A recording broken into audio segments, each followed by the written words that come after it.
ازيكم؟ ازيك عامله ايه؟ عاملين ايه؟ كويسين. قولي يا حماده، هسألك سؤال. ايه؟ انت عايز تدخل سنه رابعه ليه؟ عشان ماده ايه؟ العلوم. انت بتحب ماده العلوم؟ طب ايه رأيك لو جبتلك ماده العلوم في البيت تعمل ايه؟ اجربها. طب ارجع ورا يا زين شويه. بص يا سيدي، بص قدامك كده على الصينيه اللي قدامك. في قدامك ازازه، صح؟ اه. طيب الازازه دي فيها ايه من فوق؟ بالونه حمراء. بالونه حمراء. انا حاطه حاجه في البالونه دي. تقدر ترفع البالونه دي كده وتنزل اللي فيها في الازازه. يعني بص، شيل البالونه كده بس ما تطلعهاش من الازازه. يعني اعمل ازاي؟ يعني شيل البالونه دي، ارفعها لفوق كده. ارفعها لفوق، نزل اللي فيها في الازازه. ايوه. بص اللي هيحصل في البالونه، سيبها بقى كده. ايه رايك؟ تتنفس. ايه رايك اتنفخت ازاي لوحدها بقى؟ ها؟ اوعى تفرقع في وشنا بس.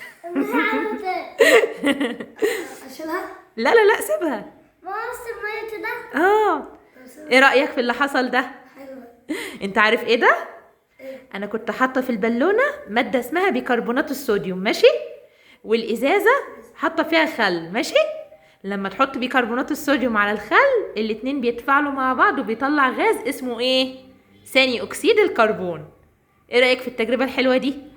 حلوه بجد؟ عجبتك؟ طب ينفع بعد الفيديو ساعات بجربها؟ ينفع.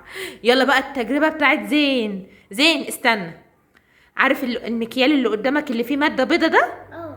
احنا حاطين في الكوبايه ديت خل وعليه لون طعام، بس لون اكل عادي. ممكن تفضيه كده ونشوف ايه اللي هيحصل. فضيه كله، ماشي؟ ماشي. وريني كده. ايه ده؟ ايه ده؟ ده فيضان. ايه ده؟ ده فيضان. التجربه دي اسمها تجربه البركان. اسمها ايه؟ البالونة. مبسوط؟ اه. احنا عملنا بس الخل والكربونات راحوا. ما علشان خلاص كده. احنا حطينا برضو نفس الفكره، خل على كربوناته، وعمل هو الفيضان ده عشان غاز ثاني اكسيد الكربون طلع لفوق فعمل فوران. ايه رايك؟ حلوه يا زين؟ طب جميله. ده بس بتاع. نبقى نلعبها تاني. اه. ماشي. ازرق كلها. بجد؟ اه. مبسوط؟ طب هي ينفع لك كده؟ طب احنا هنشيل ده كله ازاي؟ هنشيله عادي، يتغسل عادي، مفيش انا مشكله. عايزه اجربها تاني ماشي، مبسوطين؟ بعديها. ماشي، باي باي.